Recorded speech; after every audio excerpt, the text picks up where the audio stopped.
Welcome to Silicon Valley Asian Business Talk. Is Roger Chen from Center for Business Studies and Innovation of Asia Pacific, University of San Francisco. Mr. Lip-Bu Tan, we are very pleased and thank you for helping us to do this interview program.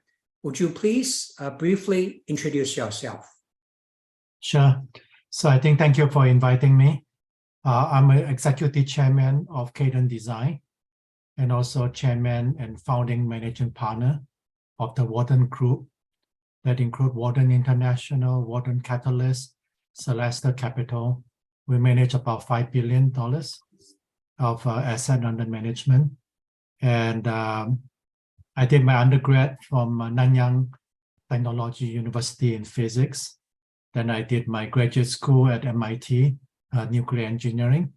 And then I also did my MBA at USF. Discussion topic: how to maintain stable customer relationships in B2B. When you talk to customers, how many key contacts do you need to engage and keep good relationship, have a trust relationship? My real question is, if you only have like one or two contact with the key customers, what if there's a turnover on the customer side and the person you have very good relationship left the company? So how do you manage that turnover of the key contacts on the customer side to maintain the institutional trust and a connection? Very good question. And that's where I spend most of the time. So every key important customer, I look at the whole organization chart and also their board. And then most likely 7 out of the 10 of their board, I know them personally. And that's why I was ranked, if you Google it, I'm the ranked most connected person in the technology field. And so it's very hard not to know all the key people on the board. And then on the management side, you don't just depend on one point of contact, one point of failure. CEO is a given. I usually reach out to the CEO. And of course, CEO sometimes can be very busy, like Satya at Microsoft is a very busy person, but I see him quite often. But more important is the lieutenants. And then all the different product group, and then they have different leader, and you need to know them. We call it the executive team -1, executive -2. So in the way, if there's any changes, they brief me what's going on. And then so my sales team may know 1 or 2 person, but I usually cover the whole organization, include their board. And so with that, you do a lot of study. I do a lot of research. And some of this public company, you can get their 10K, 10Q. Usually my team know I done my homework. So usually before I go to see the customer, I done a lot of homework reading and also prepare and know that what is this executive, what is interest level, what is caught his attention. So those are a lot of homework to be done.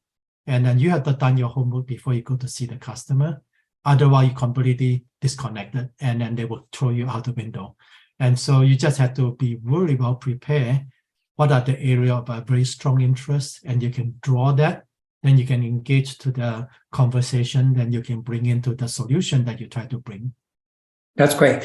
Did you decide, I'm sure you are very, very deep in this customer connection building or relationship building. How about your direct reports? So do you, also require your direct reports or even mention about a sales team to do similar things? Could you kind of briefly elaborate on that part? Yeah, I usually, every customer asking for their organization chart from the sales team. And then you can really know which guy are doing their homework, which guy is goofing off. So if their organizations are the same to me, I can point to them 5 people already either replace or move on, and they are not even on top of it.